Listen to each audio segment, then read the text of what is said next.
نبی کی نعتیں، نبی کی باتیں، قرار دل اور چشم نم میں، نبی کی نعتیں، نبی کی باتیں، میری زباں پر میرے قلم میں، نبی کی نعتیں، نبی کی باتیں، میں مکہ گھوما مدینہ دیکھا، قرار دل اور مدینہ دیکھا، میں مکہ گھوما مدینہ دیکھا، کتابوں میں طور سینہ دیکھا، عرب عرب میں عجم عجم میں،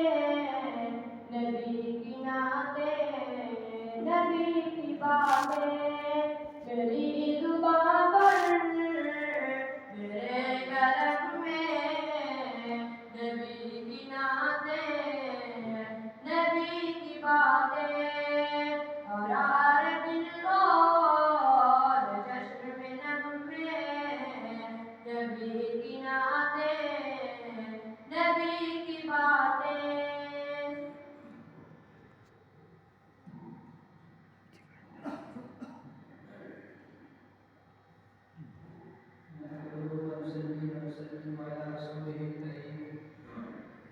أما بعد، أعوذ بالله من الشيطان الرجيم. بسم الله الرحمن الرحيم. إن في خلق السماوات والأرض واختلاف الليل والنهار لآيات لأولي الألباب الذين يذكرون الله قياما وقعودا وعلى جنوبهم ويتفكرون في خلق السماوات والأرض ربنا ما خلقت هذا باطلا سبحانك فقنا عذاب النار. وقال الله تبارك وتعالى في موضع آخر كل نفس ذائقة الموت وإنما توفون أجوركم يوم القيامة فمن زحزح عن النار وأدخل الجنة فقد فاز وما الحياة الدنيا إلا متاع الغرور. صدق الله وصدق رسوله النبي الكريم ونحن على ذلك لمن الشاهدين والشاكرين والحمد لله رب العالمين. اللهم صل على محمد وعلى آل محمد كما صليت على إبراهيم وعلى آل إبراهيم إنك حميد مجيد. اللهم بارك على محمد وعلى آل محمد كما باركت على إبراهيم وعلى آل إبراهيم إنك حميد مجيد. جس دور میں نازاں تھی دنیا اب ہم وہ زمانہ بھول گئے. جس دور میں نازاں تھی دنیا اب ہم وہ زمانہ بھول گئے. غیروں کو جگانا یاد رہا خود ہوش میں آنا بھول گئے. منہ دیکھ لیا آئینہ میں پردہ نہ دیکھا سینے میں. منہ دیکھ لیا آئینہ میں پردہ نہ دیکھا سینے میں. دل ایسا لگایا جینے میں مرنے کو مسلمان ہو گئے. اذان تو تب بھی ہوتی ہے مسجد کی فضا میں اے انور. اذان تو اب بھی ہوتی ہے مسجد کی فضا میں اے انور. جس ضرب سے دل ہل جاتے تھے وہ ضرب لگانا بھول گئے. کر لو جو کچھ کرنا ہے آخر موت ہے. ایک دن مرنا ہے آخر موت ہے. موت کی پرزور آتی جس دم جسم سے آ ٹکرائے گی. بس یہ عمارت ٹوٹ کر پھر خاک میں مل جائے گی. آدمی کا جسم کیا ہے انسان کا جسم کیا ہے ہے یہ جہاں، ایک مٹی کی عمارت ہے، ایک مٹی کا مکان، اینٹ کا راہ بنایا جس میں خون جس میں ہڈیاں، چند سانسوں پہ کھڑا ہے یہ خیالی آسمان، کر لو جو کچھ کرنا ہے آخر موت ہے، ایک دن مرنا ہے آخر موت ہے۔ میرے نہایت کی بات چھوٹے ہوئے جہاں قبر سید قبر تعظیم اور میرے عزیز ساتھیوں، اس وقت ہم سب یہاں جمع ہوئے ہمارے بہت ہی پیارے لوگ، ہمارے بزرگ، عزت کے لائق بابا جی محمد بشیر صاحب مرحوم کے سامنے سوال کی دعا ہے کہ اللہ رب العزت ہمارے بابا جی بشیر صاحب اور یوسف صاحب صاحب کی ہمارے کربت کر جنت الفردوس کی حاجی کو مکمل فرمائے، اور اللہ رب العزت کو جوار رحمت میں مقام عطا فرمائے، خالق کائنات کی قبر کو جنت کے باغوں سے ایک حسین ترین دلکش باغ عطا فرمائے، اور اللہ رب العزت ان کی قبر کو تحت دار شاندار وسیع فرما کر ان کی قبر کو رحمتوں کا گہوارہ بنائے۔ میرے محترم سامعین، بابا جی کی زندگی کا اکثر عرصہ آپ نے دیکھا ہے، میں نے دیکھا ہے کہ وہ مسجد میں تھا، مسجد میں ان کا آنا جانا، مسجد میں ان کا رہنا، مسجد میں خدمت کرنا، مسجد کی موزوں کی ذمہ تھی۔ تو میں نے کل ایک روایت پڑھی، اللہ کے نبی علیہ الصلوۃ والسلام ایک جنازہ شریف کے لیے تشریف لے جا رہے تھے، جنازہ گزر رہا تھا تو چند لوگ جنازہ کی طرف میت کی طرف دیکھ کر منہ کر رہے تھے، آقا علیہ الصلوۃ والسلام نے فرمایا تم یہ کیوں اشارہ کرتے ہو؟ انہوں نے کہا یا رسول اللہ یہ تو ایسا ویسا، الفاظ ایسا ویسا کیا ہے؟ آپ علیہ الصلوۃ والسلام نے فرمایا تو جیسا ویسا تھا ہو سکتا ہے اللہ کے نزدیک، ہو سکتا ہے اللہ کے نزدیک پیارا ہو، آپ کو کیا پتا کہ اس کا خاتمہ کس چیز پر ہوا ہے، آپ کو کیا پتا اس کی زندگی کیسے گزری ہے، ظاہری نگاہ میں لوگوں کے سامنے کچھ اور ہوگا، اندر کچھ اور ہو، آپ نے تو ظاہر دیکھا ہے، باطن تو نہیں دیکھا، آپ نے تو اس کا ظاہر چل چلن دیکھا ہے، اس کی ظاہری کنڈیشن دیکھی ہے، اس کا دل تو نہیں دیکھا، ہو سکتا ہے مرتے وقت اس کے دل میں ایسی بات آ گئی ہو کہ رب تعالیٰ نے اس بات کی لاج رکھتے ہوئے زندگی کے سارے گناہ معاف کر دیے۔ آپ نے کون سا بات دیکھا ہے؟ فرمایا اے لوگوں، مرنے والے کے بارے میں باتیں نہ کیا کرو، مرنے والے کی گنتی نہ کیا کرو، مرنے والے کی میت کو دیکھ کر سوال نہ اٹھایا کرو، کیونکہ وہ مر چکا، اس کی کتاب بند ہو چکی، وہ مر چکا، اس کی زندگی کا صفحہ بند ہو چکا، وہ مر چکا، دنیا سے کٹ چکا، وہ دنیا سے رخصت ہو چکا، دنیا کے اعمال نامے وہ ختم ہو چکے ہیں، اب زندہ تو تم ہو نا، زندگی تم نے گزارنی ہے، اگر تم اچھی زندگی گزار کر جاؤ گے تو آنے والی نسلیں تمہارا احترام کریں گی، اگر تم زندگی اچھی گزار کر جاؤ گے آنے والے نسلوں میں تمہارا احترام ہوگا، تم زندگی اچھی گزار کر جاؤ گے آنے والی نسلوں میں تمہارا اچھا نام پیدا ہوگا۔ مرنے والے نے آنا نہیں ہے، آپ نے اس کے پاس جانا ہے، اس کی اچھی صفات کا ذکر کریں، اس کی اچھی باتوں کا ذکر کریں، اس کے اچھے آفات کا ذکر کریں، اس کے اچھے اعمال کا ذکر کریں، کیونکہ اس نے آنا نہیں ہے، آنے والی نسلوں نے ہمیں اچھی باتوں میں یاد کرنا ہے، ہمارے اچھے کاموں کو یاد کرنا ہے، ہمارے اچھے ناموں سے ہمارے اچھے افعال کو، ہمارے اچھے اعمال کو یاد کرنا ہے۔ تو محض کر رات اکثر اس وقت مسجد میں گزرا ہے تو اونچ نیچ ہو جایا کرتی، باتیں ہو جایا کرتی ہیں، ہم نے اللہ کی رضا کے لیے ان کو معاف کرنا یہ میری صفت نہیں ہے، معاف کرنا یہ آپ کی صفت نہیں ہے، معاف کرنا کسی بڈیرے کی صفت نہیں ہے، معاف کرنا کسی نمبردار کسی وزیر صدر کی صفت نہیں ہے، معاف کرنا یہ اللہ رب العزت کی صفت بھی ہے اور اللہ رب العزت کی سنت بھی ہے، والکاظمین الغیظ والعافین عن الناس واللہ یحب المحسنین، لوگوں کو معاف کرنے والے اور درگزر کرنے والے اللہ رب العزت کو بڑے محبوب ہیں، اللہ رب العزت ان کے اس عمل کی وجہ سے ان کو بڑا محبوب ہے، اللہ یحب المحسنین۔ میں نے آپ حضرات کی خدمت میں قرآن مجید قرآن حمید میں سے ایک آیت مبارکہ پڑھی، دو آیت مبارکہ تلاوت کی ہیں جس میں اللہ رب العزت نے انسانوں کو جینے کے دو اصول بتائے ہیں۔ فرمایا ان فی خلق السماوات والارض واختلاف اللیل والنہار لآیات لأولی الالباب، فرمایا بے شک آسمان اور زمین کی تخلیق میں دن اور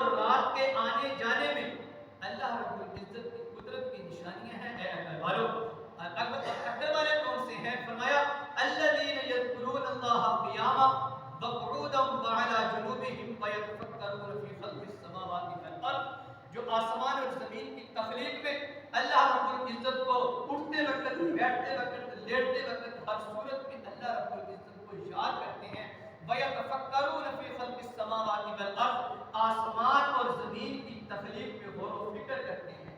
رَبَّنَا مَا خَلَقْتَ هَذَا بَاطِلًا، اور زبان حال سے یہ کہہ رہے ہوتے ہیں یا الہ العالمین، مشرق سے لے کر مغرب تک، شمال سے لے کر جنوب تک، ما فوق الارض سے لے کر تحت الثری تک، آپ نے کسی بھی چیز کو عبث پیدا نہیں فرمایا، کسی بھی چیز کو بیکار پیدا نہیں فرمایا، کسی بھی چیز کو فضول پیدا نہیں فرمایا، کسی بھی چیز کو بے معنی پیدا نہیں فرمایا، کسی بھی چیز کو نقصان کے ساتھ پیدا نہیں فرمایا۔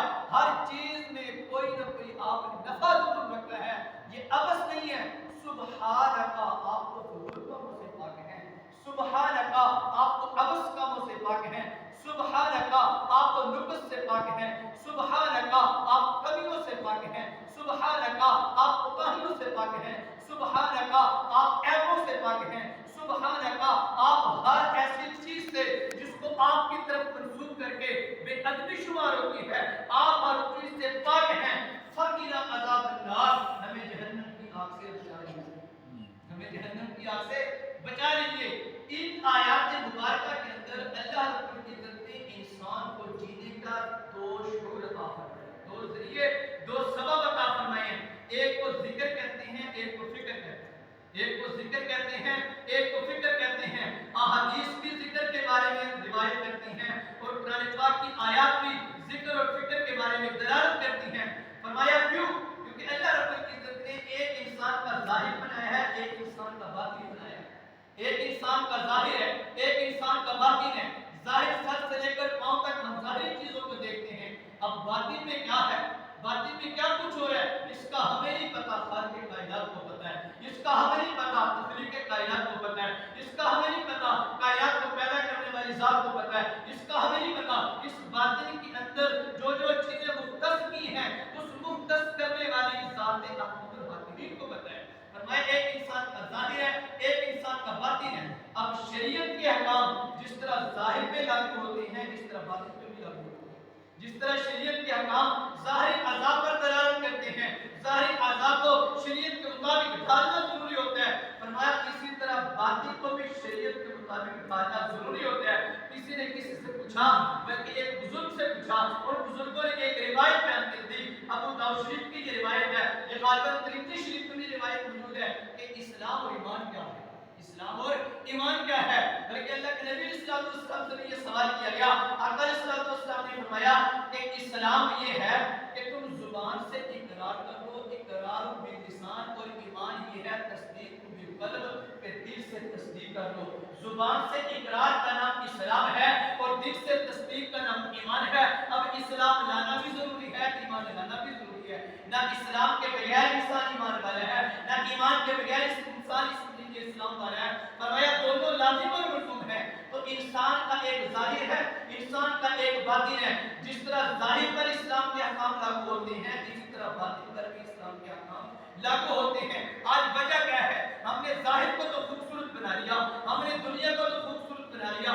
ظاہر میں میرا جسم ایسا ہو، ظاہر میں میرے کپڑے ایسے ہو، ظاہر میں میرے چہرہ ایسا ہو، ظاہر میں میرے کوٹھی بنگلہ گاڑی ایسی ہو، ظاہر میں میرا کاروبار ایسا ہو، ظاہر میں میری تجارت ایسی ہو، لیکن باطن کی فکر نہیں ہے کہ باطن کے اندر دینداری کتنی ہو، دل میں خوف خدا کتنا ہو، دل میں اللہ رب العزت کی محبت کتنی ہو، اللہ رب العزت کی محبت کا جذبہ کتنا ہو، اللہ رب العزت کے دین کے ساتھ سچی محبت کا جذبہ کتنا ہو۔ امام الانبیاء حضرت محمد رسول اللہ صلی اللہ علیہ وسلم کی سنت پر عمل کرنے کا جذبہ کتنا ہو، خیر خواہی کتنی ہو، بھلائی کتنی ہو، نیکی کا جذبہ کتنا ہو، دین پر عمل کرنے کا جذبہ کتنا ہو، اخلاق کیسے ہو، اخلاص کیسا ہو، ہمدردی کیسی ہو، بھائی چارہ کیسا ہو، اخوت کیسی ہو، اپنائیت کیسی ہو، محبوبیت کیسی ہو، آپس کے ساتھ محبت بانٹنے کا طریقہ کیسا ہو۔ فرمایا یہ ساری کی ساری باتیں یہ باطن میں تب آئیں گی جب اللہ رب العزت کا خوف ہوگا، یہ باطن میں تب آئیں گی جب زبان پر اللہ رب العزت کا ذکر ہوگا۔ یہ ساری کی سارے اخلاق والی باتیں، اخلاص والی باتیں، اعمال والی باتیں، اچھے اقوال والی باتیں، اچھے اعمال والی باتیں، اچھے افعال والی باتیں، دین والی باتیں، قرآن والی باتیں، اسلام والی باتیں، سنت والی باتیں، فرمایا باطن میں تب آئیں گی جب زبان پر اللہ کا ذکر ہوگا اور دل میں فکر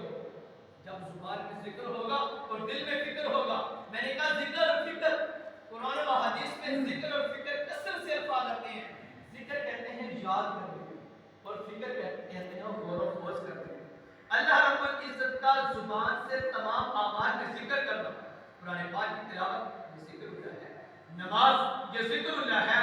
اللہ رب العزت نے تو نماز کے متعلق یوں ارشاد فرمایا اقم الصلاۃ لذکری، تم نماز قائم کرو میرے ذکر کے لیے۔ نماز تو سراسر ابتدا سے لے کر انتہا تک یہ اللہ کا ذکر ہی تو ہے۔ ہم قیام میں اللہ کا ذکر ہی تو کرتے ہیں، ہم رکوع میں اللہ کی ذات اللہ کو ذکر ہی تو کرتے ہیں، ہم سجود میں اللہ کا ذکر ہی تو کرتے ہیں، ہم تشہد میں اللہ کا ذکر ہی کرتے ہیں۔ فرمایا ابتدا سے لے کر انتہا تک نماز تو سراسر اللہ رب العزت کا ذکر ہے، صدقہ اللہ کا ذکر ہے، زکات اللہ کا ذکر ہے۔ فرمایا حج بیت اللہ یہ بھی اللہ کا ذکر ہے، بلکہ ایسی مشکوکانہ اور ایسی محبوبانہ عبادت ہے کہ جو انسان حج کر کے واپس آتا ہے یوں لوٹتا ہے کہ جیسے اس کے ذمہ نہ صغیرہ گناہ ہے نہ کبیرہ گناہ ہے۔ عرض کر رہا تھا اللہ رب العزت نے قرآن پاک کے اندر کسی عمل کو اتنی کثرت سے ذکر نہیں فرمایا جتنا اپنی یاد کو کثرت سے ذکر فرمایا ہے۔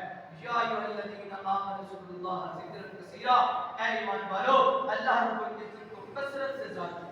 اب جس نے یاد کیا اس کو ملے گا کیا؟ دوسرے مقامات پر سورۃ الاحزاب کی آیت نمبر 35 کے اندر ارشاد فرمایا کہ والذاکرین اللہ کثیرا والذاکرات اعد اللہ لهم مغفرۃ واجرا عظیما، ذکر کرنے والے مردوں اور ذکر کرنے والی عورتوں کو خوشخبری سنا دیجیے، اللہ رب العزت نے ان کے لیے اپنے ہاں اجر عظیم تیار کر رکھا ہے، اجر عظیم تیار کر رہا ہے۔ میرے بھائیوں میں عرض کیا کہ ذکر فرمایا جتنے بھی مسنون اذکار ہیں ان کو اپنی زندگی میں لانا چاہیے۔ صبح و شام 100 مرتبہ استغفار کی تسبیحات ہے، صبح و شام 100 مرتبہ درود شریف کی تسبیحات ہے، صبح و شام 100 مرتبہ سبحان اللہ و بحمدہ سبحان اللہ العظیم و بحمدہ استغفرک ان کی تسبیحات ہیں۔ میں نے کل درود شریف کے متعلق ایک روایت پڑھی تھی، حضرت کعب رضی اللہ تعالیٰ عنہ صحابی رسول ہیں، آقا علیہ الصلوۃ والسلام کی خدمت کرتے اس میں حاضر ہوئے، یا رسول اللہ میں نے اپنے 24 گھنٹوں کی زندگی کو 4 حصوں میں تقسیم کیا، 4 حصوں میں تقسیم کیا۔ فرمایا بتائیں کیسے تقسیم کیا؟ یا رسول اللہ ایک حصہ میں نے عبادت کے لیے مختص کیا جس میں فرض عبادت کرتا ہوں، دوسرا حصہ میں نے کاروبار کے لیے مختص کیا ہے جس میں کاروبار کرتا ہوں، تیسرا حصہ میں نے اپنے رشتہ داروں کے لیے گھر والوں کے لیے مختص کیا ہے، اور چوتھا حصہ میں آپ کی ذات پر درود پڑھتا ہوں۔ حضرت علیہ الصلوۃ والسلام نے فرمایا اے میرے صحابی تھوڑا سا اور اضافہ کر لیتے مجھے اور خوشی ہوتی، تھوڑا سا اور اضافہ کر لیتے مجھے اور خوشی ہوتی۔ یا رسول اللہ ٹھیک ہے میں اپنی زندگی 24 گھنٹے کی زندگی کو 3 حصوں میں تقسیم کر دیتا ہوں، ایک حصہ آپ پر درود پڑھوں گا، دوسرے حصے میں کاروبار کر دوں گا، اور تیسرے حصے میں عبادت بھی ہو جائے گی، گھر والوں کی دیکھ بھال بھی ہو جائے گی۔ آپ نے فرمایا اگر اور اضافہ کر دیتے مجھے اور خوشی ہوتی۔ یا رسول اللہ صلی اللہ علیہ وسلم کی گواہ رہیے میں اپنی زندگی کو کہ 3-4 حصوں میں سے جو 3 حصے ہیں وہ آپ پر درود پڑھوں گا، اور ایک حصے میں اللہ رب العزت کی عبادت جو فرض ہے وہ ادا کروں گا، اور اسی حصے میں وہ دوسرے کام کروں گا۔